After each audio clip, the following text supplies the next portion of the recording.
Hip hinges are incredibly important for the body. The sacroiliac joint, which resides here, must be able to move through the pelvis and lever. One way to get this moving and mobile is to come into a seated position, place one foot out, the leg is straight, the toe is pointing up.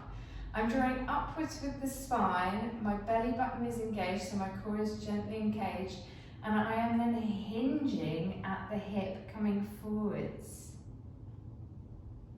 If I show you this from the side, one foot in front of the other, my back is fairly straight. I'm creating a little bit of a dip here and coming all the way forwards. I'm getting a nice stretch underneath this leg here. What I see quite frequently is people sitting upright, coming as far forwards as they possibly can, and then rounding everything out. This doesn't move the sacroiliac joint. So we want to make sure nice and tall, coming forwards to move that sacroiliac joint. No rounding and bowing.